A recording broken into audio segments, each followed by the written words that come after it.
That young man had given his whole life to his family. He set aside his own dreams and buried his happiness for their sake. In the end, it meant nothing. He was betrayed and cut down by his own brother, right before their father's eyes. Not long before that moment, he had questioned the man standing in front of him about the reason for his visit. The reply had come without warmth or delay. The purpose was simple: to eliminate him. Hearing it, the truth became clear. From the start, the entire squad had been nothing but bait, meant to draw attention and be discarded once they were no longer needed. The man stared at him with open disdain and declared that this was the only role fit for someone born without wings. With cruel mockery, he referred to him as the foolish son Ash Elmhine. The Elmhine house was known across the continent as the strongest military bloodline, guardians of the royal family for generations. At its peak stood Roderick Elmhine, the only man in the nation who bore all 7 wings. Wings were not mere ornaments. They were a crest carved into the back, a mark of magical strength. The greater the number of wings, the stronger the magic sealed within the body. Within the Elmhine household, only those marked by wings could wield that power. Years earlier, during a deadly snowstorm that had nearly claimed his life, Roderick had saved him. Believing that survival carried meaning, Ash devoted himself completely to repaying that debt. He gave everything. Still, he was never recognized. His brothers ridiculed him without pause, branding him wingless because he lacked the crest that defined their lineage. Ash endured it all. He trained relentlessly day after day, convinced that effort would one day earn respect. That illusion collapsed during this mission. His unit had been surrounded on every side, with no path of escape. Only now did he understand. They had been sent there to be slaughtered. He demanded an explanation. He questioned whether this was the reward for a lifetime of loyalty. Whether betrayal was the final answer from his father. Roderick's response carried no feeling. A tool, he implied, had no right to expectations. He labeled Ash an eyesore and gave the order to dispose of him. Something inside Ash snapped. Anger and despair surged together as he rushed forward, swinging his blade toward Roderick's throat. Regret burned within him for ever placing faith in that man. The strike did nothing more than graze Roderick's skin. In an instant, chains coiled around Ash from behind. 2 figures stepped into view, men he had once called brothers. One cut off his arm. The other shattered his leg. Blood filled his mouth as his body crashed against the ground. Laughter echoed above him. His brothers mocked him, reminding him that creatures without wings belonged on the ground, crawling in the dirt. Ash tightened his remaining fist and forced out one final question. If he had always been meant to be discarded, then why had his life been saved years ago? Roderick seized him by the hair and answered with cold detachment. There had never been any special reason. Ash had never held value. What truly mattered was the power of the 7 wings contained within a body. Shock froze Ash in place as Roderick continued, stating that his mother had been useful. She had carried and delivered a child like Ash for his benefit alone. The meaning behind those words did not reach him. Confusion filled his mind. Before he could seek clarity, a blade drove through his back. Agony exploded through his body. Darkness swallowed his sight as his strength drained away. While his awareness slipped, a final thought surfaced. He questioned if this was truly the end of his life, and whether his existence had ever held any value. A sudden wave of cold struck his face. His eyes flew open. For a brief second he wondered if he had reached the world beyond death. The freezing wind cut into his skin.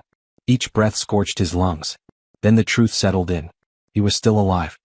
He lay in the heart of a violent snowstorm, resting weakly in a woman's arms. Fear surged through him as he tried to move, only to freeze in shock. Something felt wrong. His legs were far too small. He lifted a hand before his eyes and stared in disbelief. It was the hand of an infant. Shock overwhelmed him. His body had become that of a newborn. When he looked up at the woman holding him, he noticed she was no longer breathing. Her body was stiff and unmoving. She was dead. Ash activated his search ability. His awareness stretched beyond the storm. Through the swirling snow, he sensed 3 riders on horseback pushing forward. They were searching urgently. One of them shouted for speed, declaring that for Lord Roderick's sake, they had to retrieve the infant the woman had taken.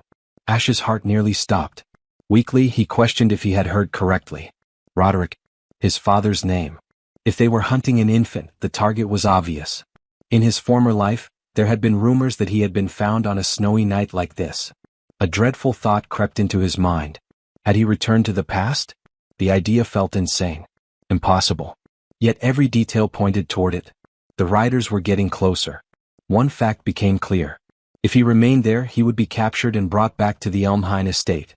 He would once again belong to Roderick. Gathering what little will he possessed, Ash began to crawl. Mana flowed faintly into his tiny hands, pushing his fragile body forward bit by bit. His limbs shook violently. His breaths grew uneven and thin.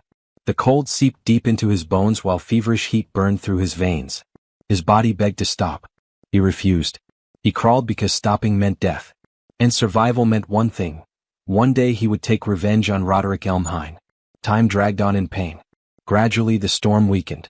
The sun began to rise over the white horizon. The infant forced himself to move a little farther before finally collapsing unconscious in front of a young girl. The girl cried out, saying she had called her father because she had found something. The man who approached behind her was Viscount Highfried, a noble of high rank. He carefully lifted the baby into his arms. Confusion marked his face. He wondered why a child would be in such a place. Then his gaze shifted to the snow behind them. A long, uneven trail of tiny crawl marks stretched across the frozen ground. The Viscount went still. He stared at the distance the infant had crossed through the storm. Shock filled him as he questioned what kind of child could survive such a trial and who this baby truly was. Some time later, Ash drifted into a strange dream. In front of him, a red-haired baby appeared, wobbling closer with a bright and innocent look. Before Ash could respond, the child suddenly grabbed his nose. He jerked awake. The first sight that greeted him was pure chaos. 5 little girls crowded around him, their faces shining with excitement as they all reached toward him at once. Small hands tugged at his sleeves and even at his legs, each one trying to pull him away to play. He had no clue how things had turned into this or why his new life had become so noisy. Just as the situation was about to spiral out of control, the white-haired girl he had seen earlier stepped forward. She was clearly the oldest. With a serious look, she picked Ash up and pulled him away from her sisters, scolding them for going too far. But Ash twisted free from her arms. The instant his feet touched the ground, he started crawling away. Behind him, the small red-haired girl shouted in excitement. In the next second, all 5 girls rushed after him. Panic hit him. He did not understand why they were chasing him, yet his instincts screamed that something was wrong.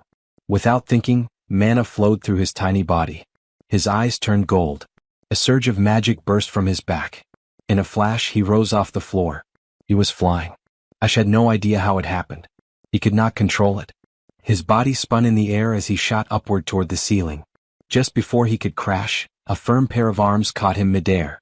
The man holding him stared in disbelief, commenting that the child had fallen from above and that Ash was truly unusual. As Ash looked up at him, recognition struck hard. The man was Viscount Hefford Elmhine, the older brother of Roderick Elmhine. A cold sensation ran through Ash's soul. Hefford Elmhine, head of the Viscount branch of House Elmhine. In the past, Hefford and Roderick had been known as the twin pillars who defended the royal family. Ash clearly remembered that this Viscount and his entire household would later die during a civil war. That memory confirmed everything. He had truly returned to the past. A bitter feeling rose inside him. He had escaped the main house, only to be discovered by another branch of the same bloodline.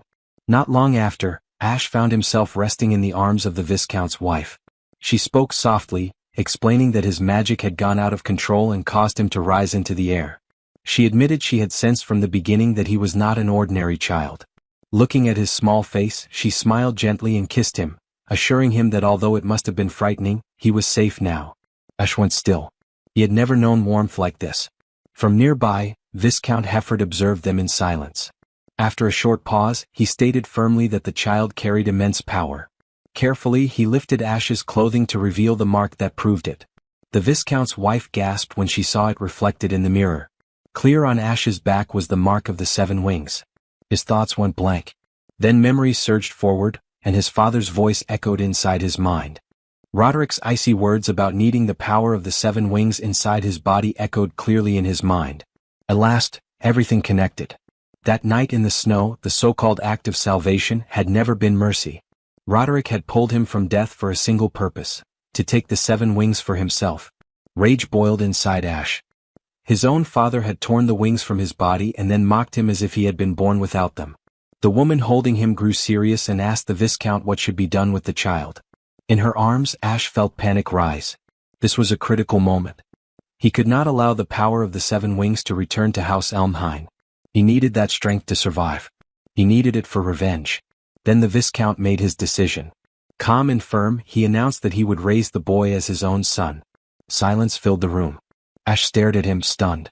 Viscount Hefford slowly reached out and gently brushed the baby's hair. He described the child as a fledgling who had not yet learned to fly and stated that he would protect and guide him until the day he could rise on his own. Ash could not respond. He had never been treated with such warmth. A sudden noise struck near the doorway. The 5 girls who had been secretly listening lost their balance and tumbled into the room. The Viscount looked at them calmly and asked if they had been spying.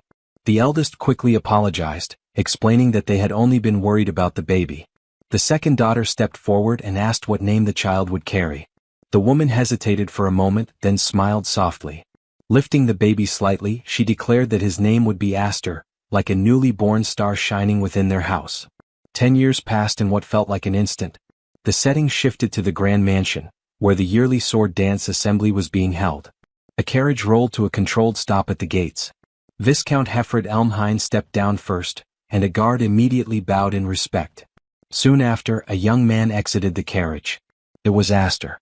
No longer a helpless infant, he had grown into a tall and steady teenager. His calm eyes carried a weight far beyond his years. He turned back toward the carriage and extended his hand, reminding his sister to step down carefully. A red-haired girl placed her hand in his and descended with a bright smile. She was Alphen, once the red-haired baby who had pinched his nose, now his younger sister. Together, the siblings walked into a vast ballroom filled with light. They had arrived for the Sword Dance Assembly, a yearly gathering hosted by a ducal house tied to the Elmhine name. 4 noble families devoted to martial power, the event served to strengthen alliances and deepen ties. In truth, it was a silent battlefield. Each noble house presented its most talented young swordsmen, seeking prestige, influence, and acknowledgement. As Aster and Alphen advanced through the hall, quiet whispers began to spread among the guests. Some commented that the Viscount branch of Elmhine lacked a true heir. Some mocked openly, claiming that since the Viscount house had failed to produce a proper heir, they had picked up some unknown stray from nowhere. With cold eyes, they questioned how long that branch would be allowed to stain the Elmhine name. Attention slowly shifted toward Aster. So this was the adopted boy. Alphen tightened her fists and stepped closer to him, urging him not to let the cruel whispers affect him. She insisted they could not afford to show weakness in a place like this. Aster noticed what she failed to see herself. Her hands were shaking. At that moment, Lord Hefford spoke in a calm tone, stating that such reactions simply reflected the current position of the Viscount house. As they paused before the towering gates, he turned to Aster and made it clear that he wanted him to witness this reality. He questioned whether Aster felt frustrated by their standing. Aster responded with a faint smile, expressing that this level of cold reception suited him well enough. Hefford let out a quiet laugh, clearly satisfied, and admitted that such an answer was reassuring. Standing before the grand castle, Aster's thoughts drifted to his former life. Back then he had been the shame of House Elmhine. His first step into noble society had turned into a complete disaster. This very place carried painful memories. But now everything was different. The 7 wings rested within him.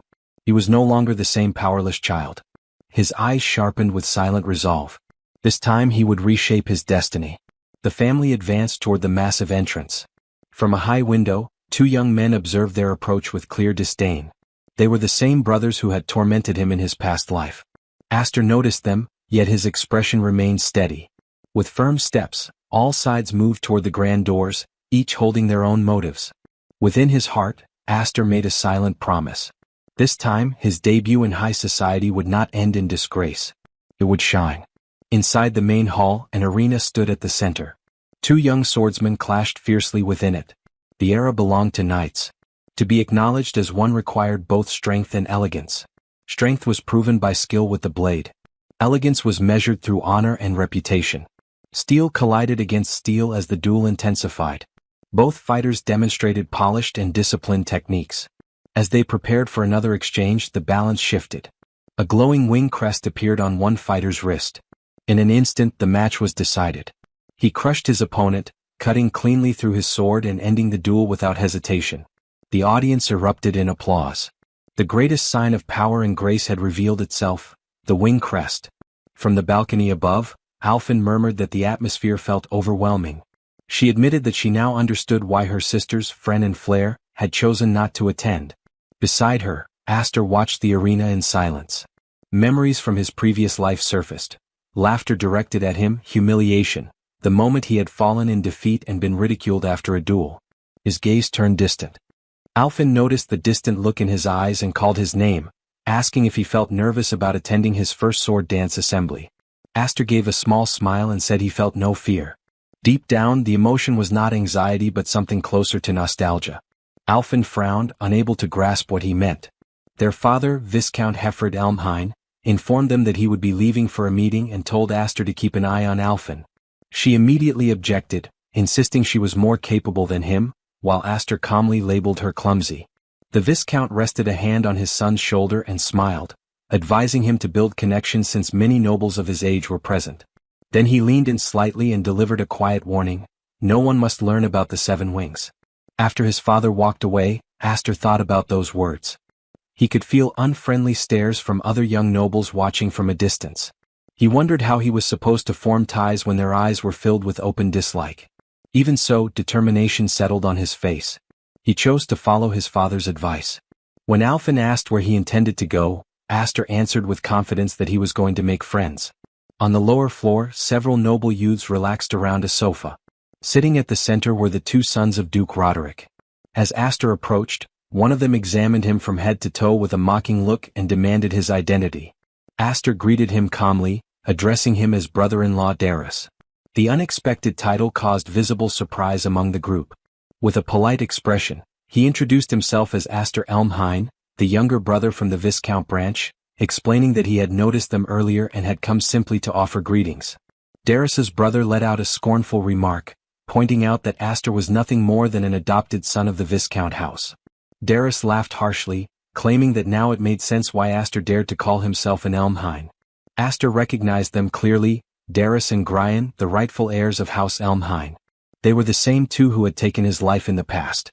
His eyes darkened slightly. Once they had seemed terrifying. Now they looked like children pretending to carry authority. His resolve grew sharper. Suddenly, Alfin grabbed his arm and urged him to leave. At that exact moment, Darius called her name. She froze. With cruel amusement, Darius mocked her, asking if she planned to hide behind her father again. He ordered her to step closer and entertain them. Alfin refused, stating firmly that their families did not share a master and servant bond. She pulled Aster away, but the tremble in her hand revealed the fear she tried to conceal. Darius kept going, throwing insults at Viscount Hefford Elmhine. He accused him of failing in his duty to protect the king and mocked the fact that his own younger brother had cut off his arm as punishment.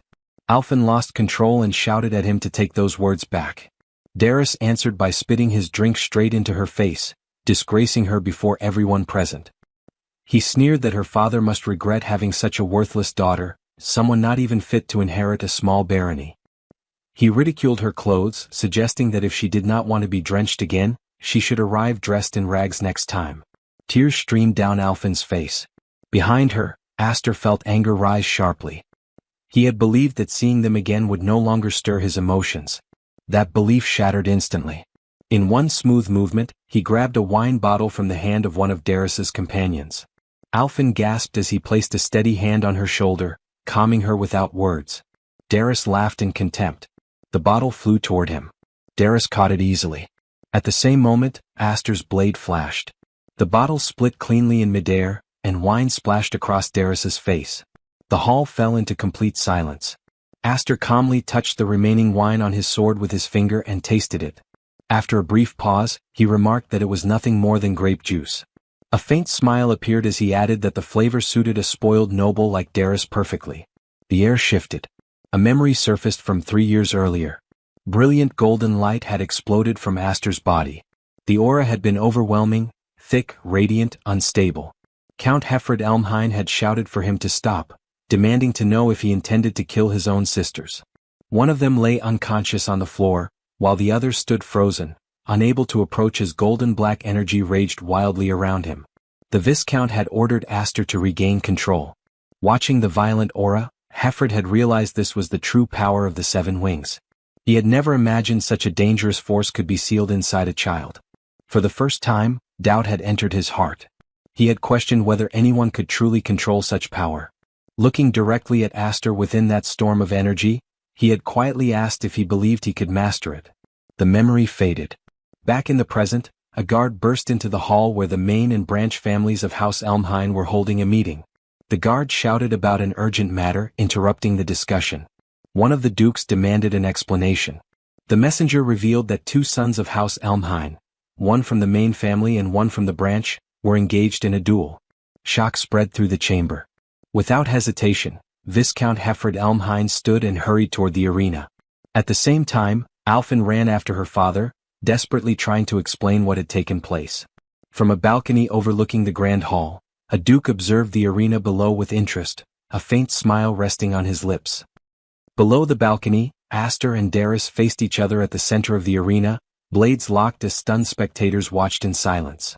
The duke, observing from above, remarked that clashes between brothers of the powerful House Elmhine were rare sights. Other dukes stepped onto the balcony, their attention fixed on the duel. A bearded duke stroked his chin and commented that the outcome of this fight could easily sour the entire sword dance assembly. Inside the arena, Darris activated his wing crest.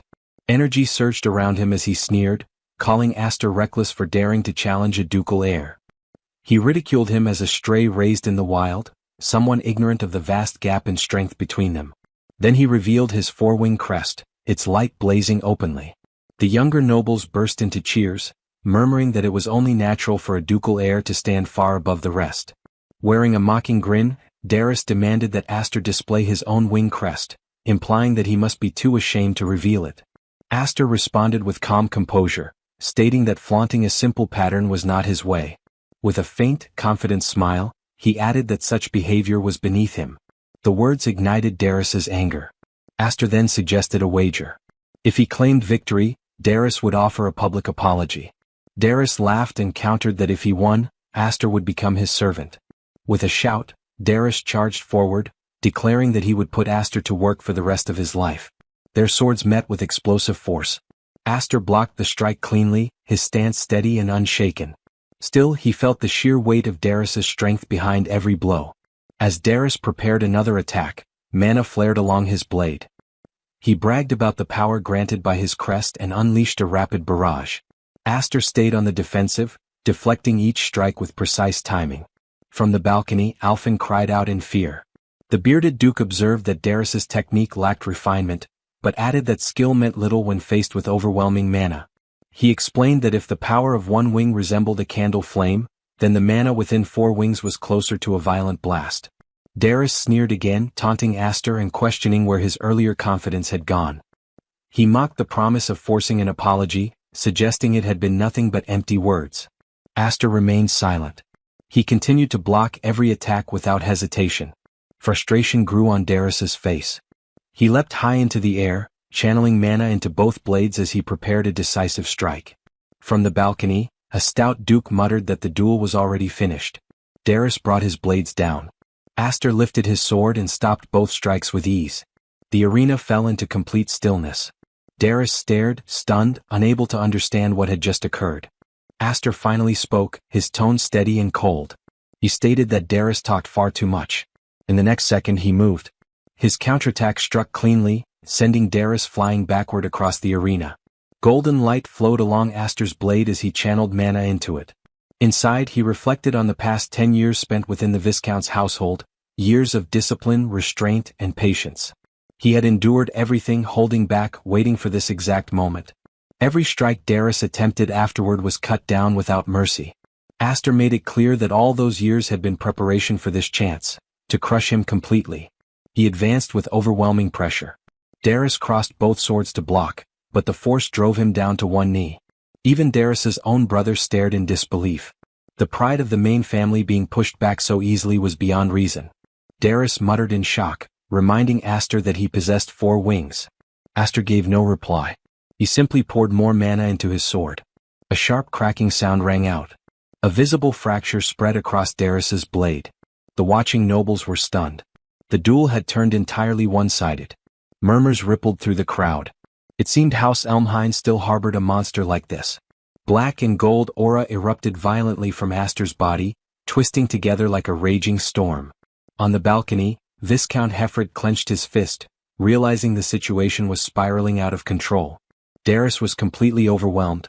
Inside Astor's mind, old memories rose, the cruel laughter from his previous life, the blade that had killed him, the humiliation and pain. The power of the 7 wings roared within him. He stepped forward, ready to finish it. From above, his father's voice called out, urging him to stop and regain control. Astor halted at the final instant. His last strike fell. Both of Darius's swords shattered cleanly and dropped to the floor. Silence swallowed the arena. Darius collapsed, frozen in terror, staring at Astor's blade embedded in the ground just inches from his body.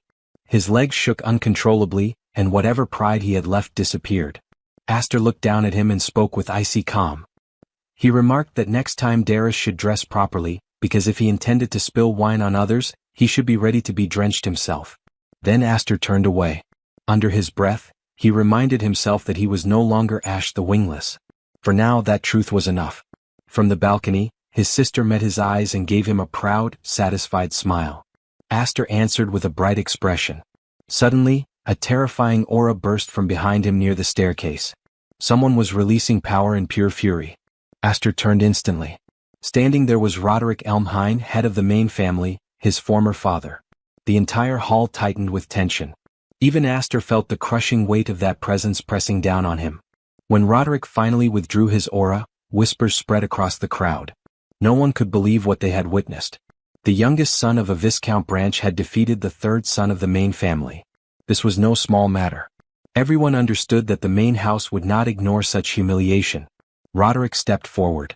Astor remained calm, posture straight, already prepared for what would follow. On the ground, Darius's face twisted with strange satisfaction. Darius forced himself upright and grabbed onto his father's robes. A twisted laugh escaped him as he hurled insults at Astor, calling him a bastard who dared challenge the main family despite being nothing more than a tainted half-blood. He pleaded for his father to step in and crush him with overwhelming power. Roderick did not spare Astor a glance. His eyes turned cold as he looked down at Darius. Without warning, he drove the sheath of his sword straight through his own son's hand. A sharp crack rang out as Darius's palm slammed against the floor. A scream tore from his throat. Shock rippled across the hall. Brian stood frozen, unable to process what had just happened. Roderick's voice remained calm yet merciless. He questioned why someone who had lost so completely dared to laugh after dragging the family's honor through the dirt. Lifting his sword, he declared that a man incapable of avenging himself had no right to wield a blade. From the balcony, Viscount Hefford understood his brother's intention and called out for him to stop. The hall fell silent. Astor had stepped forward. He placed himself directly in the path of Roderick's sword. Roderick's gaze shifted to him, demanding to know what he thought he was doing. Astor answered evenly. Darius had not yet apologized to his sister. Any punishment could wait until that was done. Roderick's aura burst outward violently. Fury twisted his expression as he snarled that an orphan taken in by Hefford dared to stand before him. He questioned whether Astor truly believed himself to be part of House Elmhine without sharing its blood. Astor did not move. He stated firmly that he was the Viscount's son, regardless of blood. From his father, he had learned the pride of a knight and the burden carried by a family name. Roderick's eyes flicked briefly toward Hefford on the balcony. Then his expression hardened further. He declared that as a member of the Viscount branch, Astor had brought unnecessary disgrace upon the honor of the main house. He invoked the legacy of the Elmhine name, the pillar of 12,000 knights and the sword that defended the king. Such an offense, he said, could not be dismissed as a childish dispute. The dukes from the branch families observed carefully, eager to see how the confrontation would unfold. Roderick continued, reminding Astor that his father had once sacrificed an arm as compensation for disloyalty. He demanded to know what Astor was prepared to offer in return. Astor responded without hesitation. This had not been a petty quarrel. It had been a proper duel. He had answered insult with steel. He repeated Roderick's own principle. Those unable to claim revenge for themselves had no right to lift a sword. Then, with cold certainty, Astor declared that he had no intention of surrendering even a single finger. On the balcony, Alphen clenched her teeth as she listened to every word her brother spoke. The bearded duke stared in stunned silence. The blue-haired duke suddenly broke into loud laughter, stunned that the one daring to oppose Roderick Elmhine was merely a 10-year-old child. Roderick remained silent, studying Astor for a long moment. Then, without haste, he returned his sword to its sheath. He instructed Astor to take his stance. Aster did not fully grasp his meaning, but he complied. In the next instant, steel flashed. Aster's body was hurled backward. He crashed violently into the far wall beyond the arena. The impact split stone and echoed through the hall. Alfin screamed. From the balcony, Viscount Hefford shouted his brother's name in fury. He leapt down with his sword drawn, charging at Roderick. The strike was stopped effortlessly. Roderick blocked the blow without even shifting his footing. Hefford abandoned the clash at once and rushed toward Aster, panic in his voice as he called for his son. What he saw froze him. Aster was standing. His sword lay shattered. Blood marked his body, yet his posture remained steady. His expression had not changed. Roderick glanced at him one final time. Without another word, he turned and walked away. Darius followed in silence. Aster swayed slightly but forced himself upright. Hefford reached him immediately, supporting him. Aster spoke calmly, stating that he had kept his promise. His word had not broken. Hefford answered quietly that he had seen everything. He told Aster that he had been magnificent. Back on the balcony, the bearded duke remarked that Roderick's action had seemed somewhat childish. Still, he admitted that allowing the boy to leave untouched would have made the Main family lose all dignity. He added that standing before Roderick Elmhine himself, speaking so boldly and surviving, was no small achievement. That child, he concluded, was a rising star. With a faint smile, the Duke commented that for Aster, this had been the strongest possible debut in high society. The heavy-set Duke exhaled and admitted that the boy had unsettled him. For a brief moment he had believed House Elmhine might fracture entirely. Roderick cast a brief look toward his brother and Aster. He stated that an era of chaos would one day arrive, a storm fierce enough to split the world into two, perhaps even three parts. The scene shifted to the training grounds of the Viscount branch of House Elmhine. Several knights observed as a sparring session unfolded. Two figures exchanged blows with wooden swords. One knight, smiling easily, praised his master's performance and described it as splendid. The one being praised was Aster. Around them, the knights murmured in low voices. For someone so young, his swordsmanship was terrifying. They noted that his training had intensified even more after the sword dance assembly. One knight recalled how Aster had defeated the third son of the Elmhine main house. The group could not conceal their satisfaction. For years, the main house had treated the Viscount branch with contempt. Watching one of their own stand firm against them had felt deeply satisfying to the knights. Aster continued cutting down opponent after opponent during training, but his mind was elsewhere.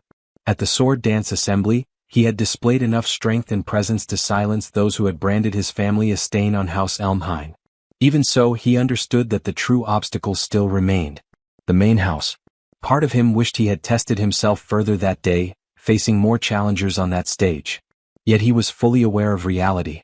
At his current level, he stood no chance against Roderick Elmhine. To Aster, a wing crest was merely a sign of magical potential. Power granted at birth meant little if it could not be mastered. Even now, he could not draw out the full strength of the 7 wings. If he did not have to worry about losing control and falling into a berserk state, he could push that power to its true limits. With one final exchange, he struck down the last knight before him. Several men lay sprawled on the ground. Aster's eyes remained sharp as he calmly asked if anyone else wished to challenge him. Before anyone could respond, a familiar voice cut in. Alfin approached, commenting that he was overexerting himself again. She questioned whether he even understood the meaning of rest and informed him that their father was summoning him. Aster agreed immediately and said he would go at once. As they walked, he glanced at her attire and made a remark. Alfin turned toward him, confused at first. Aster explained that it was unusual to see her dressed like that, since she once disliked the outfit for lacking charm. She responded that balance mattered. Watching him train relentlessly had made her realize she could not remain the same forever either. Her words caught him off guard. For a brief moment, he had nothing to say, especially when she lifted her training sword toward him with a confident smile. She stated that once he returned, they would spend time sparring together. Aster answered with a grin, accepting the challenge and lightly asking her to go easy on him. Some time later he arrived at his father's office. Upon entering, Viscount Hefford told him to sit. Aster obeyed, taking the seat opposite his father with a composed expression. Hefford observed that 10 years had passed since they had brought Aster into the family. He admitted that he had once thought about waiting until Aster grew older, but had decided the time to act had come. He placed a small case on the desk and opened it. Inside rested a ring. Hefford revealed that the ring symbolized succession, the mark of the next head of the Viscount branch. Then he stated clearly that he intended for Astor to become his successor. Astor froze in shock. Hefford explained that their family's situation was fragile. As a branch of House Elmhine entrusted with land and duty, they carried heavy responsibility. The position of the next head could not remain empty forever. Astor asked whether his sisters knew about this decision. Hefford replied that the elder sisters would return from the Night Academy in 3 days, and he intended to gather everyone before speaking openly about it. The news caught Astor off guard. Malfoy and Kudo were coming back. He admitted honestly that they would not accept it easily, especially Kudo. She resented him for being male and for bearing the 7 wings. Astor rose from his seat and stated that he could not take the position. He remembered clearly the day he had nearly harmed one of his sisters after losing control of his magic. He acknowledged that he lacked the confidence to withstand their anger, let alone persuade them to support him. Hefford gave a faint, knowing smile. He remarked that at times he wondered whether Astor had ever truly lived as a child. Reaching to the side, he picked up another box and explained that the ring shown earlier had originally been intended as a reward for Astor's performance at the sword dance assembly. He set the new box on the table. After reconsidering, he believed Astor would value what was inside far more. When Astor opened it, his breath caught. Resting inside was the magic sword Gram. Hefford explained that Gram was a blade capable of devouring magic, a weapon designed to regulate and restrain the overwhelming force of the 7 wings. Soon after, father and son stood deep within a forest. Hefford remarked that the location would be suitable. Astor questioned the need to travel so far. If the purpose had only been to show him the sword, the dojo would have sufficed. His father answered plainly that it would not. He added dryly that Astor had a habit of destroying castle walls whenever his power spiraled out of control. Hefford then formally introduced the weapon. Gram was a demonic blade, bound to flame, traditionally passed down to the eldest sons of House Elmhine. For generations it had remained in the hands of the main family, but Hefford had retrieved it specifically for Astor. He removed the covering. Astor stared in shock. There was no blade. Hefford explained calmly that Gram existed as a potential weapon. When infused with mana, it would take form according to the wielder's own power. To demonstrate, Hefford released his energy. A massive wave of red magic burst outward. The forest shook as a blazing arc cut through the distant trees, slicing everything in its path with brutal precision. The air trembled from the force. Hefford warned that if the wielder's resolve faltered even slightly, the sword would devour all of their mana instead. That was the reason Gram carried such a grim reputation. He then handed the weapon to Astor and asked if he wished to attempt it. Astor's expression grew firm. He accepted the sword. The moment he began channeling magic into it, something extraordinary occurred. His golden mana flowed naturally without resistance, effortless. Impossible to stop. Back at the castle, knights training in the yard suddenly paused. A massive red streak tore across the sky above them. One knight muttered in disbelief, wondering if a comet had fallen. Another snapped at him, calling him foolish and pointing out that the light had risen from the opposite direction. Elfin also saw the blazing trail. In a low voice, she murmured that it had to be Astor. Deep in the forest, Astor sat on the ground, a faint smile forming on his face as he admitted that the weapon was beyond belief. Hefford, however, continued staring at the sky. He said quietly that the truly unbelievable thing was Astor himself. Throughout the long history of House Elmhine, across countless generations, not a single person had ever borne the crest of 7 wings. If Astor mastered that power completely, Hefford declared, he would one day surpass both himself and Roderick Elmhine, despite their 6 wings. The thought struck Astor deeply. To surpass the head of House Elmhine. Hefford's tone shifted, becoming grave. He warned that power of such scale would inevitably create conflict. If the truth about the 7 wings became known, some would envy him. Others would hate him. Many would attempt to use him. Some would try to eliminate him entirely. Hefford extended his hand. He told Astor that he must grow strong so that he would never again regret being powerless. Astor clasped his father's hand firmly. Inside, he swore he would never endure another miserable life like the one he had lost. He thanked his father and vowed to master both the 7 wings and the world itself. 3 days later, the scene shifted. The Viscount family welcomed home their elder daughters. Malfoy and Kudo had returned from the Night Academy. Kudo stepped forward first, wearing a bright smile as she opened her arms wide, announcing that it was time for a reunion embrace with their beloved older sister. Instead, the younger girls ran straight past her and threw themselves into Malfoy's arms. Kyudo froze. Shock crossed her face as she demanded to know why she had been ignored. The two sisters answered innocently that Kyudo always ruined their hair. Kyudo denied it immediately, insisting that she had mastered chivalry perfectly and would never behave in such an unrefined way. Then she noticed Alphen standing quietly nearby. Without warning, Kyudo pulled Alphen into a tight embrace, praising her for being a good girl while vigorously ruffling and completely destroying her hair. She then demanded to know why Alphen had not come to her first. Not long after, Malfa asked their parents where Aster was. They briefly explained that he was out training. Kyudo, who had been listening carefully, grew curious. The scene shifted back to the forest. Aster stood alone, gripping the hilt of Graham. His jaw was tight as golden mana flickered around the incomplete blade. He muttered that it was still not enough. He could now shape the sword with magic, but all he could truly do was suppress its power. Compared to his father's effortless demonstration, the difference felt vast. He questioned silently how his father had made it look so simple. A voice came from behind him. Kyudo observed that the display looked impressive. Aster turned in surprise and asked if Sister Kyudo had returned. She gave a faint smile and remarked that he had not even appeared to welcome his returning sister, calling it rather cold. She questioned whether he no longer considered them important, or if he now believed himself exceptional. She added that she had heard everything about the sword dance assembly.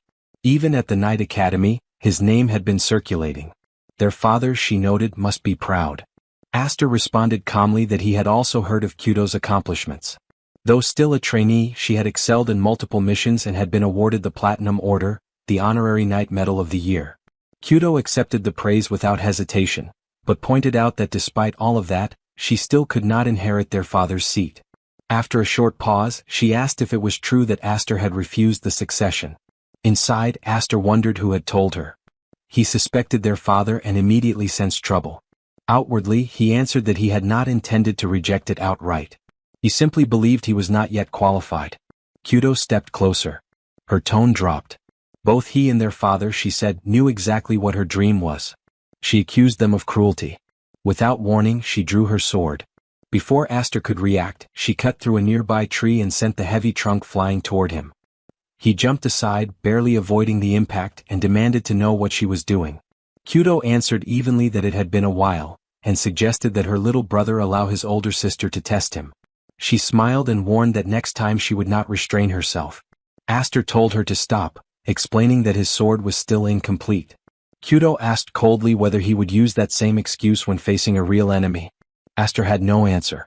She stated that a knight must always see himself as standing on a battlefield. If he continued to hold back, she warned, she would crush him. With that, she launched herself into the air. Aster understood immediately that she was serious. He was barely maintaining control of his magic, but he had no choice. He poured mana into Graham. Because he knew one thing clearly, if he did not, Sister Kyudo would truly attempt to kill him. Their battle raged deeper into the forest. Shockwaves burst outward with each collision, waves of pressure and flashes of light tearing through the trees and shaking the ground. Even from a distance, the force of their clash was visible. Kyudo clicked her tongue as she swung again, her face sharp and relentless. She commented that Aster's blade remained precise as ever, admitting she had not expected him to keep pace with her after all the growth she had gained at the Night Academy. Aster blocked strike after strike, the impact sending tremors through his arms. She pressed him further, questioning what excuse he thought that unfinished sword would serve. Before he could respond properly, she twisted her stance and launched him backward with crushing force. She declared coldly that his control over mana was pitiful. Aster slid across the ground but managed to stay upright, his boots carving deep lines into the earth. He looked up at her and observed that she remained as merciless as he remembered. His thoughts drifted inward. Kyudo had always been this way. As the only male in the family with the formal right to inherit, and as the bearer of a wing crest superior to anyone else within the household, he had always stood in her path. To her, his very existence felt unjust. She was like a storm, ready to clash at the slightest hint of unfairness. If he had to define it simply, she was his natural enemy. Without warning, Kyudo leapt high into the air. The instant Aster saw her rise, he understood what was coming. She brought her sword down with devastating force. The impact exploded against the forest floor, sending another violent shockwave rippling outward. Kyudo looked down at him and declared that he was unfit to become the next head of the family. The scene shifted. Inside their father's study, Alphen stood by the window, clearly uneasy. She questioned whether it was truly wise to leave those two alone, pointing out that a clash between siblings at that level could end in death. Hefford answered calmly that the two of them were strong rivals. They might act recklessly, he admitted, but it would not go that far. Still unsettled, Alphen said she hoped he was right. After a moment of silence, she asked why her sisters had been summoned back from the Night Academy in the first place. She sensed that it was not merely about succession. Hefford opened a drawer and retrieved something. The instant Alphen saw it, her breath caught. It was a sealed envelope bearing the mark of the Elmhine family. Her father explained that it was a formal summons from the Elmhine main house. Hefford added that the elders who held true authority within the core of the family seemed eager to see their grandchild in person. Alphen quietly asked whether the matter was truly that grave. Hefford answered without pause. At its worst, he said, they could lose Aster. Meanwhile, deep within the forest, the clash continued. Steel met steel again and again, each collision sending shockwaves tearing through the trees. As their blades crossed, Aster spoke firmly, telling Kudo to stop speaking recklessly. He reminded her that he had already refused the position of successor and that she knew it. Kudo lifted her sword high, irritation twisting her face. She responded that his refusal was precisely what she could not accept. Her blade came down with crushing force. Aster barely caught the strike.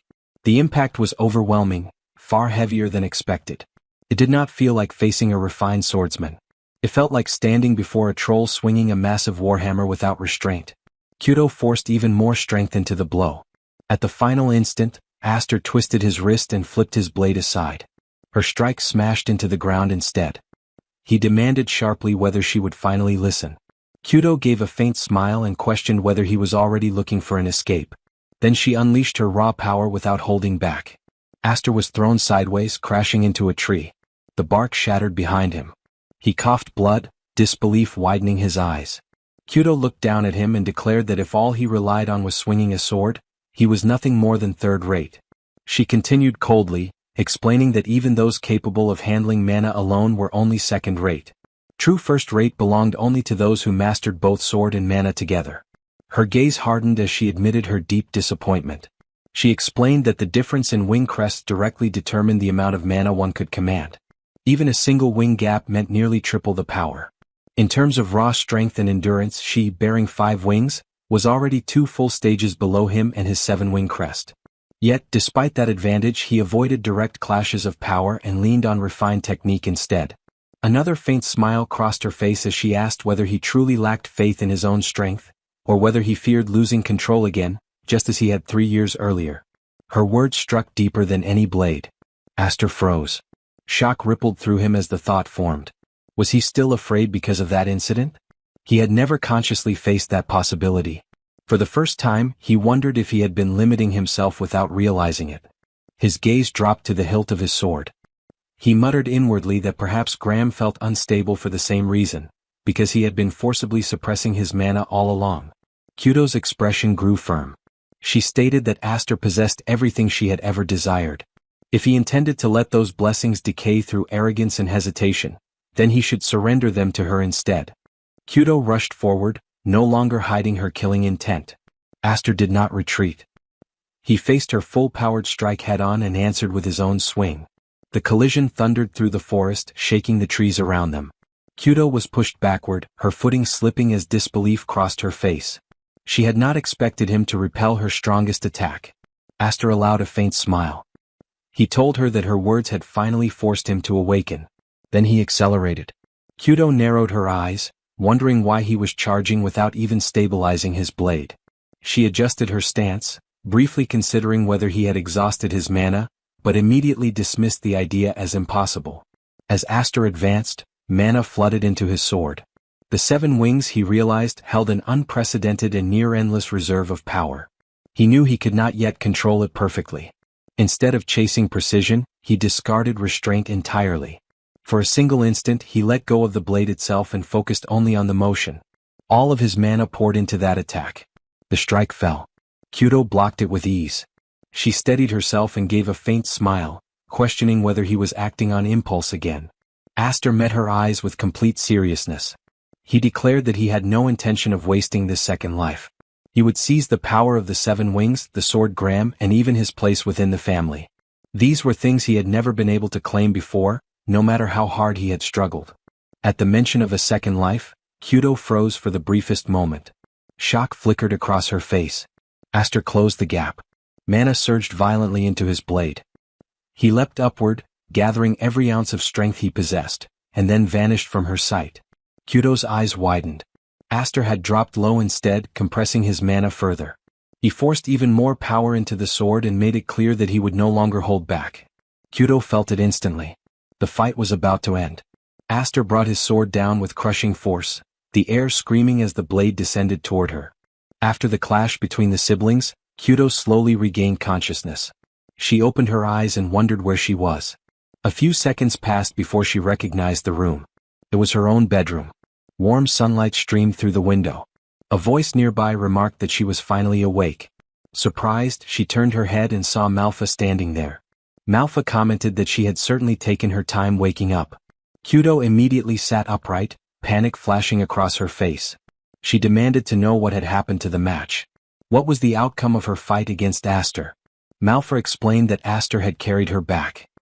He had said that she fell asleep in the middle of the duel and assumed she must have been exhausted from the long journey home. Kyudo rejected that explanation at once. Her gaze shifted toward her sword. Memories of the final exchange surfaced. In that last instant she had truly believed Aster had cut her down. But the truth was different. He had dispersed the magic blade just before impact. Only the remaining surge of mana had passed through her body. As she recalled the innocent look on his face, she admitted to herself that there was no way Aster would ever seriously try to kill his own sister. Yet in that brief moment she had been certain she was about to die. A faint smile crossed her lips as she muttered that he was an infuriating little brother, acting so boldly despite being smaller than her. She picked up her sword and asked where Aster was. She declared that she refused to accept the outcome of that match. Next time she would unleash her full power from the very beginning.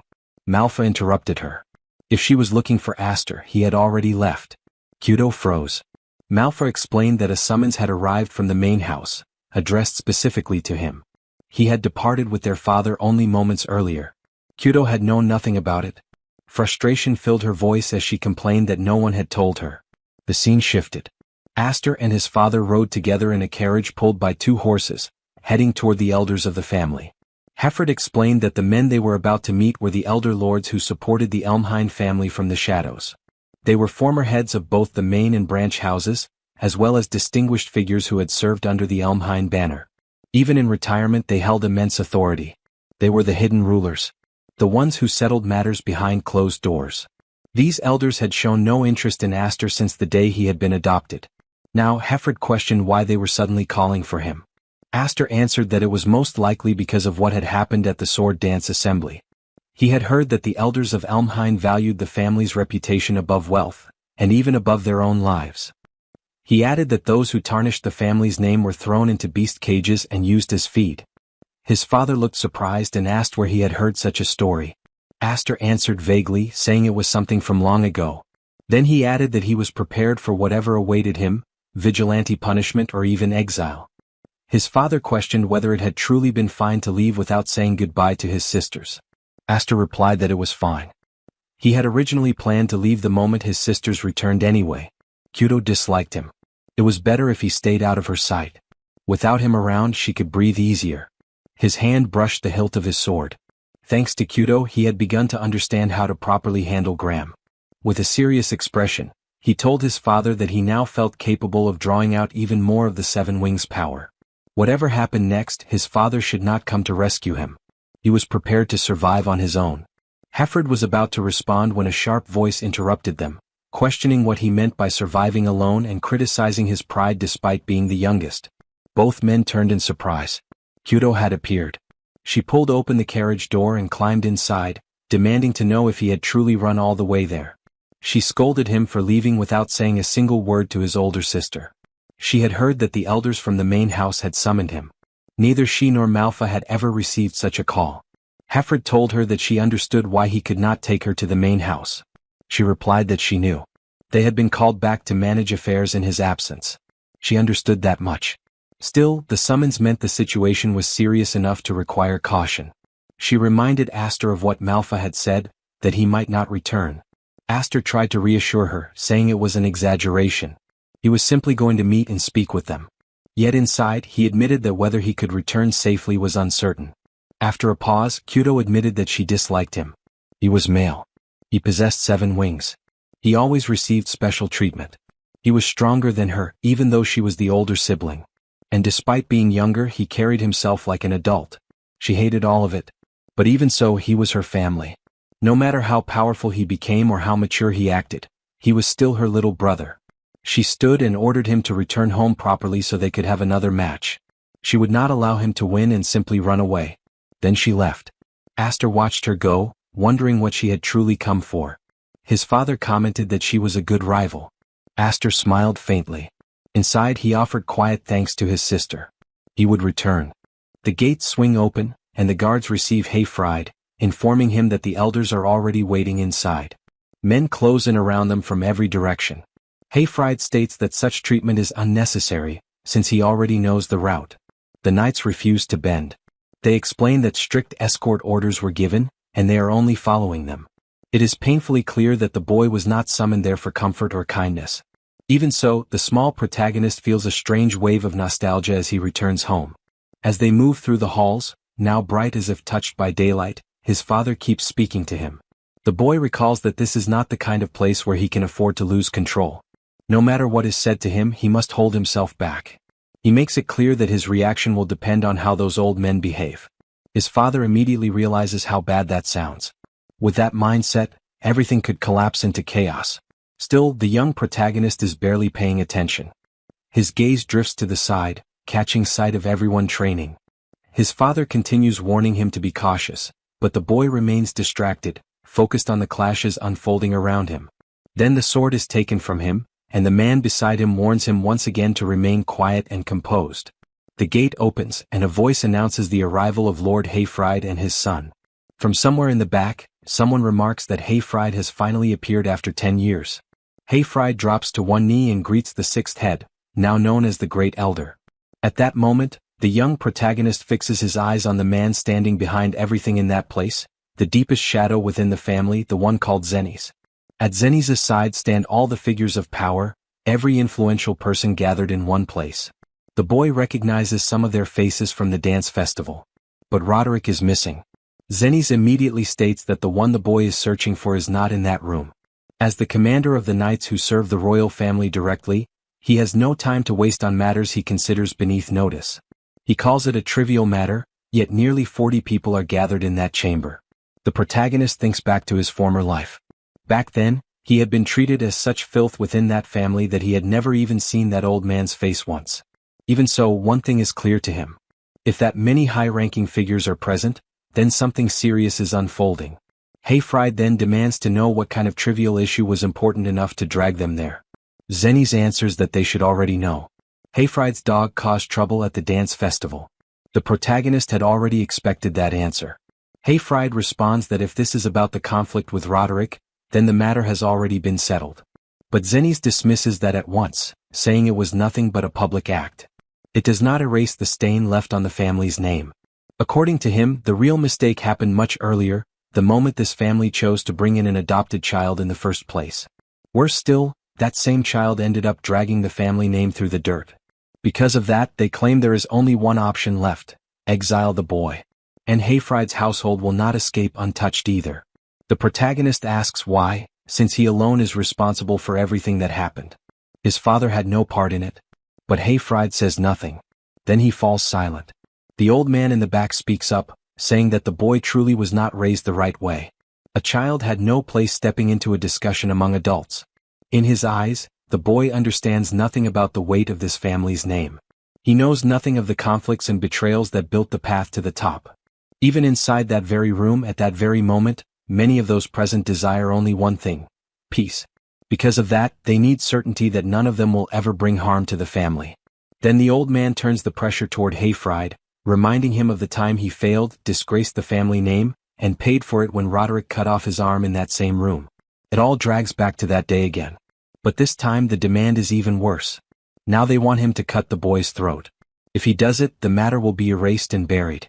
Hayfried refuses without hesitation, making it clear that he would rather lose his own life than strike down his own son.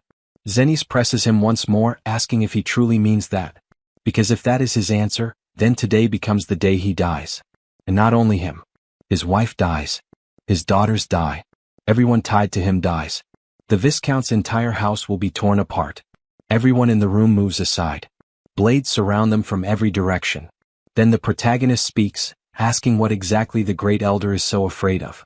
To him, it is miserable to watch a full-grown man act like that while shaking in fear. Fear of being bitten by his own dog. They can exile him or do whatever they want with him. But the moment they try to touch his family, everything changes. At that point he makes it clear that the one who will die is no longer him.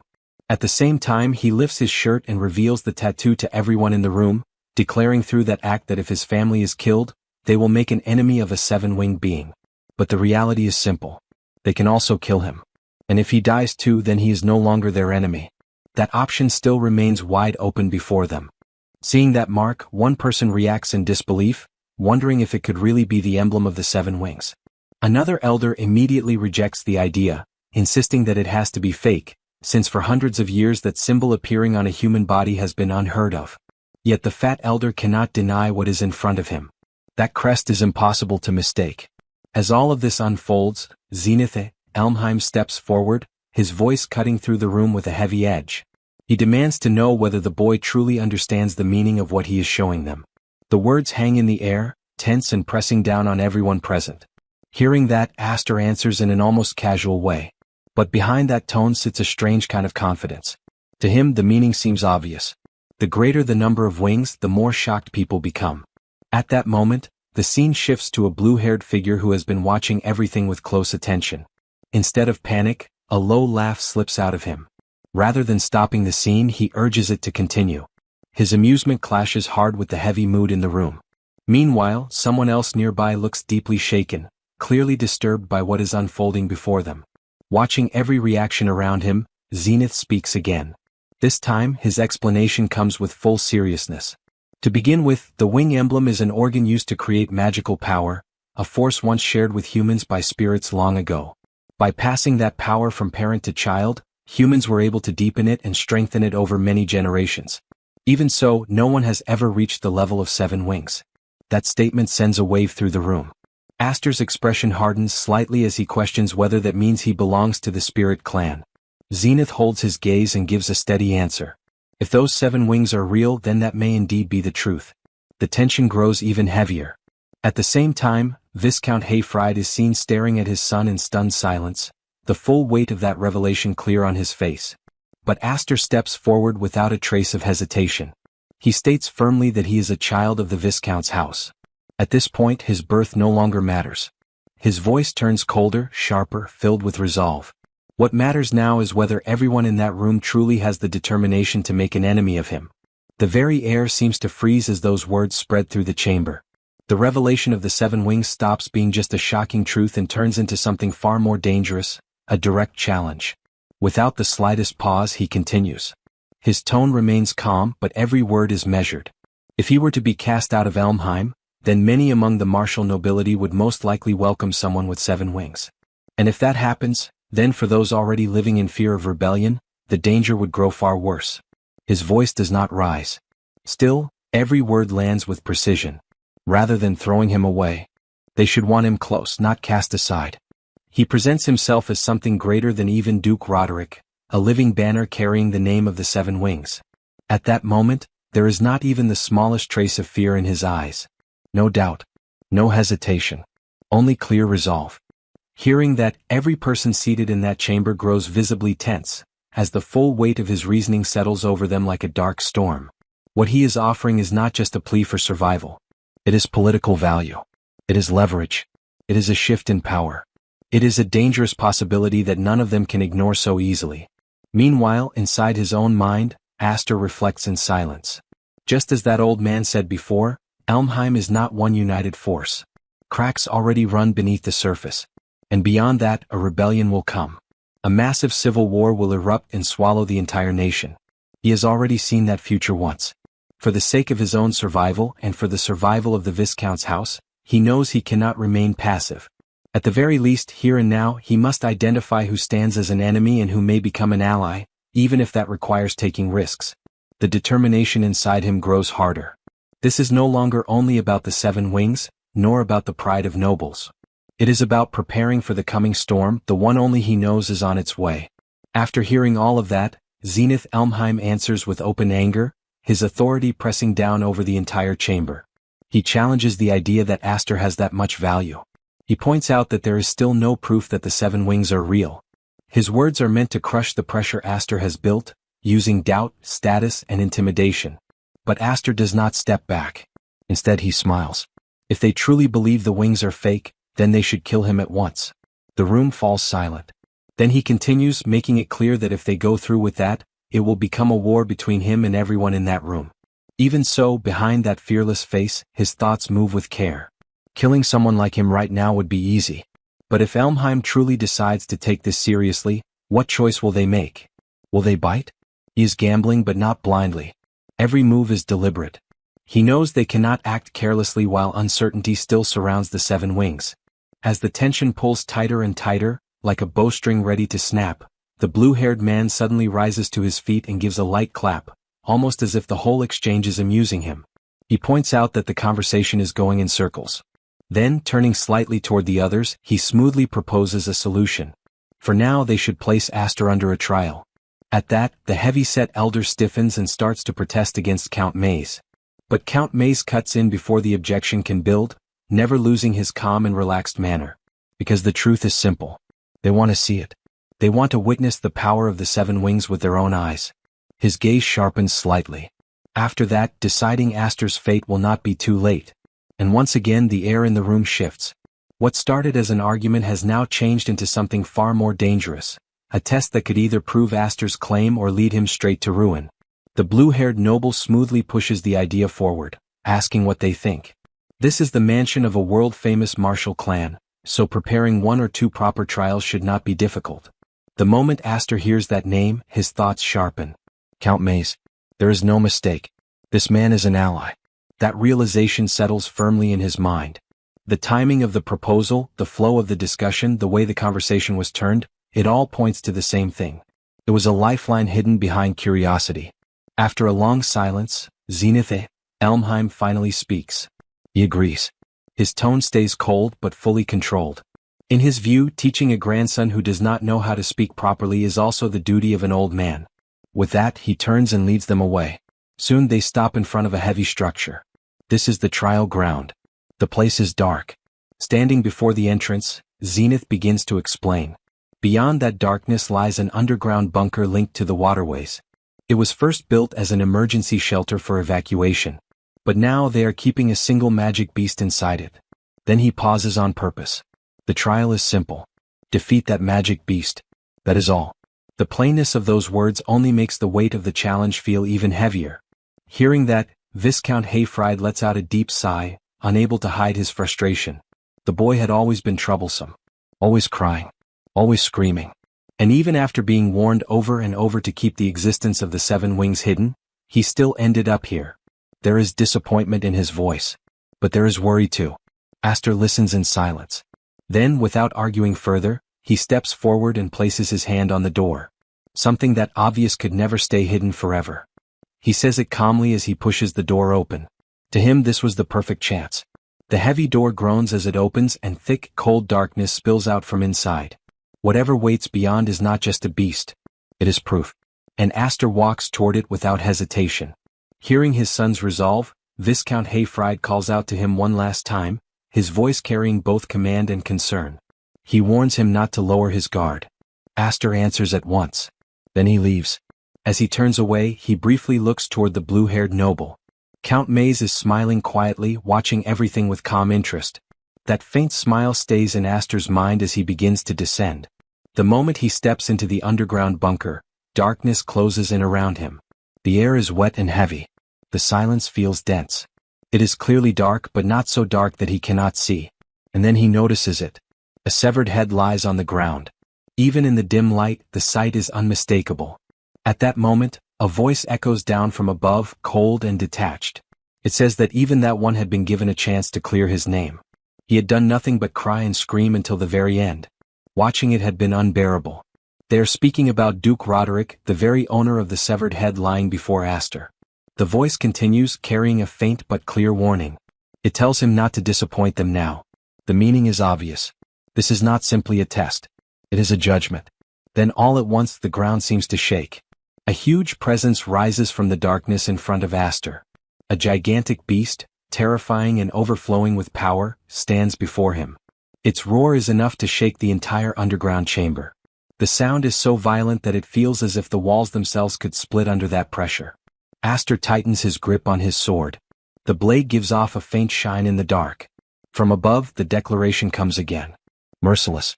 Now the trial begins. After that, Aster appeared deep in thought, realizing the rumor had been true. Elmheim really had been keeping a magic beast inside their mansion all along. For a brief moment, he even felt a little pity for Darius, born into a house filled with monsters. At the same time, his hand was shown lowered close to the ground. In that exact moment, the magic beast released a deafening roar so strong it made the whole area tremble.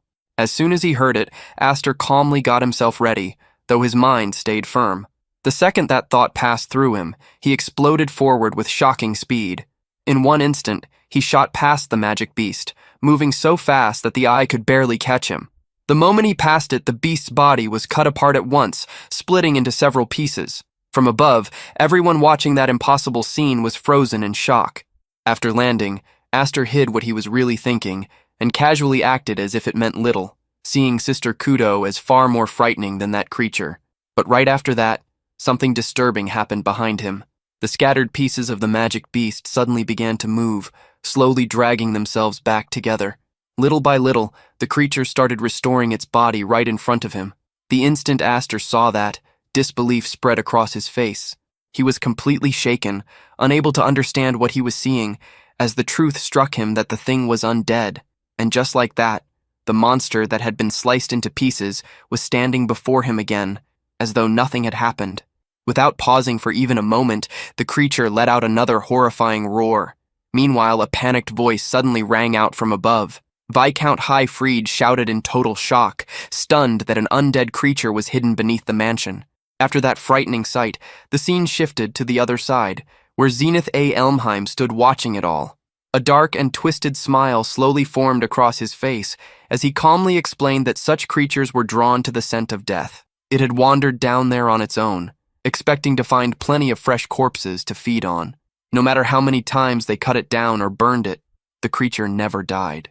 In the end, they captured it and kept it as the perfect opponent for testing someone's strength. He continued in the same cold way, saying that because of it, they no longer had trouble disposing of bodies. Hearing that, the fat elder nearby looked stunned and reacted at once. Even trained knights could barely catch an undead, yet Aster was being told to kill one alone. To him, it sounded like they were ready to throw away the Seven Wings boy's life for nothing. After hearing that concern, Zenith A. Elmheim only smiled with even more coldness and showed no hesitation at all. To him, if Aster died there, it would only mean he had been nothing but empty pride. A wing crest without real power was not even worth being called decoration. From above, everyone continued watching the situation below in complete silence. Zenith then went on with full indifference, showing no concern at all, as if even Aster's death could still be useful to them. In fact, to him, that outcome might have been even more convenient. The second those chilling words left him, the people around him fell into total silence. For a short moment, not one of them said anything, as the cruel meaning behind his words settled heavily over the place. In the middle of all that, the blue-haired boy kept watching everything in silence, thinking to himself that after all the bold words Aster had said, he better not die so easily. After that, the focus returned to the brutal fight between Aster and the magical beast. From every collision between them, heavy waves of power burst out and spread across the entire area as the battle went on. In the middle of the clash, Aster kept studying the situation in his mind. As he struck the creature over and over, he realized that no matter how many times he cut it, nothing truly changed.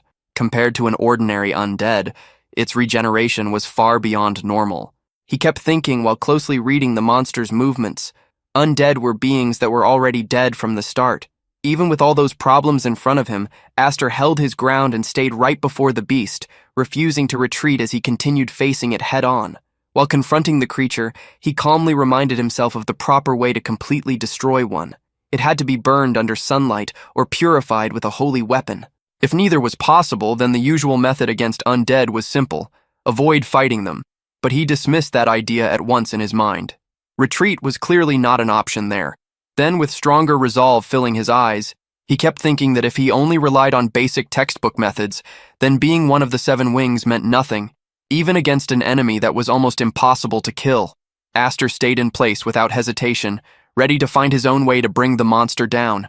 He tightened his resolve and told himself that he had to prove his worth. With that determination burning inside him, he suddenly swung his weapon forward and released a powerful strike straight ahead. The blow carried crushing force, and the moment he unleashed it, he pushed all of that strength into the attack. Trying to crush an undead through raw power alone, he forced everything into that single strike. In the very next instant, a huge explosion burst out from the clash. A massive blast shook the whole area, while dust and shockwaves spread in every direction. The people watching from above were instantly stunned by the amount of power released, and one of the elders could barely speak from disbelief at such overwhelming magic power. Meanwhile, the other elders stared down at the battlefield with wide eyes, amazed as they witnessed the power of the seven wings. Another voice quickly followed, filled with tension and curiosity, desperate to know what had happened below and whether the creature had been defeated. Through all of that, Zenotha Elmheim kept watching quietly and calmly. Unlike the others, he showed almost no reaction at all. Then, as the dust from the massive explosion slowly began to fade, the figure standing at the center of the battlefield was finally revealed. It was Aster, completely unharmed and still standing firmly on his feet. Seeing that result, Zenotha Elmheim quietly muttered in disappointment, viewing it as a waste. But before anyone could fully understand what had happened, the magical beast suddenly attacked Aster again without warning. The creature moved so suddenly that even Aster did not notice the exact moment it happened. In the blink of an eye, he found himself directly beneath the towering monster. The beast released a deafening and terrifying roar, its horrifying face hanging right above him. Watching that terrifying moment from above, Viscount Hyfried suddenly cried out in panic, shouting Aster's name with all his strength. Seeing the situation unfold that way, the blue-haired boy suddenly spoke up and warned him not to ruin everything by jumping in to save Aster. Hearing that, Viscount Hyfried turned toward him in open anger and fired back, unable to accept the idea of simply watching Aster die. Noticing how furious he had become, the blue-haired boy calmly raised his voice to stop him. At the same time, he kept his eyes locked on the battlefield below. He then urged him to look again, pointing out that Aster still seemed to have one final card left to use. After hearing that, everyone immediately turned their attention back to the battlefield. There they saw Aster in terrible condition after the attack. Even with those injuries, he was still standing, and even more shocking, he was smiling. Looking at the results of the fight so far, Aster quietly noted that things were working as intended. He also noticed that it had become a little slimmer than before. With that, he slowly lifted his sword and aimed it directly at the monster standing before him. Just from his stance alone, it became obvious what he was about to do. In the very next instant, a huge surge of energy burst out from his sword and shot upward like a blazing pillar of power. That energy was unbelievably intense, so overwhelming that it crushed the monster before him in a single strike. The terrifying creature was completely destroyed as the force exploded forward. Aster roared with fierce resolve, showing that the attack would not stop until the creature was truly dead. After that, everyone who witnessed that display of destructive power was left shaken. Viscount Hyfried, in particular, stood there completely stunned. As he watched the overwhelming attack unfold before his eyes, he began thinking back to a move he had shown Aster once before. Memories started flashing through his mind as he recalled the technique he had demonstrated in the past. But the longer he watched the violent energy raging below, the more he realized it was not the same. After studying it more carefully, he corrected himself in disbelief, realizing it was something different, something entirely its own. Meanwhile, the energy released from Aster's attack was still raging wildly across the battlefield. The force was so intense and frightening that even the elders standing above could clearly feel its pressure. The whole area began shaking under the weight of that attack. One of the elders suddenly shouted in alarm, realizing the place was about to collapse. Another elder quickly called out in urgency, directing the others toward Elder Lords. Panic began spreading among them as that destructive force threatened to bring everything down. But in the middle of all that chaos, one person remained completely calm. Zenith Elmheim stood there quietly, observing everything without panic. Then he finally spoke in his cold and steady voice, recognizing that this was the power of the seven wings. Still trying to make sense of what he had just seen, the yellow-haired man quickly asked what had happened to the magic beast. Standing nearby, Zenith Elmheim had been watching the entire scene closely without missing a single detail. As he looked over the aftermath of the battle, he calmly gave his view of what had happened, concluding that the undead had been dragged into a whirl of magical power and ripped apart. There was quiet surprise in his voice as he said it. After that, Zenith fell silent for a brief moment. In his mind, he began judging what he had just witnessed. To him, it had not even been a real technique. It was nothing more than raw force, built purely on the quality and amount of magical power, just as one would expect from someone who carried the seven wings. Then he turned his eyes toward Viscount Highfried and, with calm curiosity, asked whether that had been something he had planned. Hearing the question, Viscount Highfried gave a slight shake of his head and answered honestly that it had not been. Even he was surprised by how much his son had grown. His voice carried both pride and real shock, as if even he had never expected that level of overwhelming power. Just then, the blue-haired man spoke from behind them. Looking toward Zenith, he respectfully asked whether the test had now been accepted. After hearing that, Zenith A. Elmheim glanced around at the others present. Seeing no disagreement on any face, he calmly answered that he did not think anyone there had any objection. The moment he gave that decision, the blue-haired man immediately looked upward and shouted toward the figure above. He called out for Aster to hear that he had passed and added that it would be best for him to come up soon. Not long after, Aster's voice came back from above. There was just one small problem. With a slightly awkward tone, he explained that the chain he had used to come down earlier had also been destroyed during the attacks. Because of that, he asked for a rope to be lowered. After all of that, the scene slowly shifted to a quiet room. Inside, Zenith A. Elmheim sat calmly, his face composed as if he had already decided something important. Looking toward Aster, he spoke in a steady voice.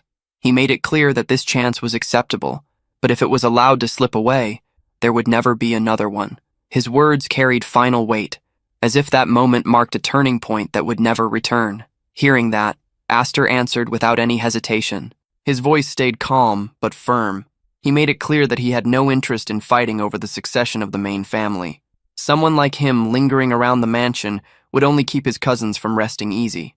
In the end, he saw his place as being with the Highfrieds. His answer sounded plain and humble, as if he had already accepted both his role and where he belonged in the world. But the moment Zenith A. As soon as Elmheim heard the young boy's words, he suddenly let out a soft laugh. It was not a mocking laugh, but one filled with quiet amusement. It was as if he could see through something hidden beneath Aster's calm answer. With a faint smile, he questioned whether that really sounded humble. He then wondered if Aster truly believed he could hide the ambition visible in his eyes. His gaze grew sharper as he continued, studying Aster closely. He pressed further, asking if Aster planned to aim his sword at Elmheim in the future. He even questioned whether his true target was Roderick's head. Faced with such a direct question, Aster looked briefly confused. The accusation had come so suddenly that he did not know at once how to answer. Seeing that reaction, Zenith laughed again and casually eased the tension. He told Aster not to get so guarded, making it clear that there was no need to dig into his thoughts for now. After hearing all that, Aster finally spoke again, no longer able to hide his curiosity. Looking straight at Zenith, he asked why, especially when the rebels were supposed to be his enemies. At that question, Zenith A. Elmheim looked at him with a much more serious expression than before. The faint amusement vanished from his voice, replaced by a calm but heavy tone. He reminded Aster that their side was not united either, and that Roderick's nature was far too strong. If Aster's existence could serve as a restraint on him, then that was acceptable as well. His eyes then hardened slightly, and the mood in the room turned tense. But if Aster ever bared his fangs at him, the outcome would already be clear. The warning was plain. It was not spoken loudly, yet the weight behind it made the meaning impossible to miss. Hearing that, Aster stayed silent for a moment. On the outside, he kept a calm face. But inside, a very different thought passed through his mind as he bitterly cursed that old monster of Elmheim. At that moment, the door opened, and Viscount Highfried stepped into the room. Looking at Aster, he asked directly whether the conversation was over, and what had been said. Aster turned to him and calmly explained that he had been invited into the main family, but had refused. The instant Viscount Highfried heard that, his eyes widened in disbelief. He reacted in open shock, clearly never expecting such an answer. At the same time, another voice suddenly came from nearby. That voice remarked that it was a waste. It pointed out that if Aster had officially entered the main family, he could have gained far greater profit than he had now. The one who said it was the blue-haired man. Hearing him, Aster looked his way carefully before speaking. He recognized him as Count Mays and asked why Luna had made a proposal earlier that seemed to support him. After hearing that, the blue-haired man looked slightly confused before answering in a casual way. He brushed it off, saying it was nothing more than a bit of irritation toward some brat who seemed full of himself. Then he stepped closer and placed a hand on Aster's shoulder in a friendly but confident way. Setting that aside, he declared that from that day on, Aster had become, both by name and in truth, a son who possessed the 7 wings. With those words, he gestured around them and told Aster to look carefully at the people nearby. As Aster swept his gaze across the area, he started noticing the faces of those present. Many stayed silent, but their eyes gave away what was on their minds. Some looked at him with fascination and desire, while others watched him with cold calculation. In the minds of many of them, the same thought was taking shape, that this was what the 7 wings truly meant.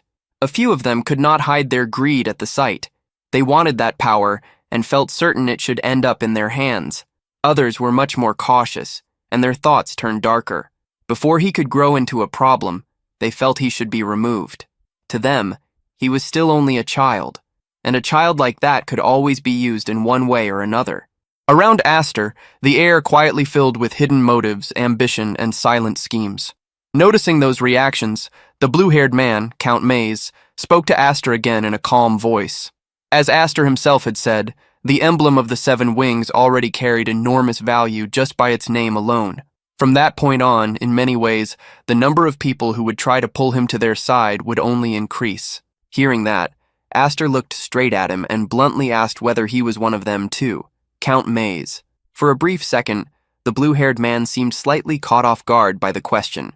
Still, he quickly returned to his usual composure and answered that, even if it did not seem like it, he was a member of the board of the Knights Academy. As Aster listened, he quietly studied him. In his mind, he judged the man to be rather strange. To him, it still seemed too early to think of him as an ally. Just then, Viscount Highfried stepped closer and gently placed a hand on Aster's shoulder. With a satisfied look, he said that it was time for them to leave as well. Aster still needed to tell his sisters about the great performance he had shown that day. Hearing that, Aster gave a small nod and answered his father. Still, he could not help thinking that if his mother saw those wounds, she would surely faint. After that, the scene shifted once again, this time to the inside of another noble residence.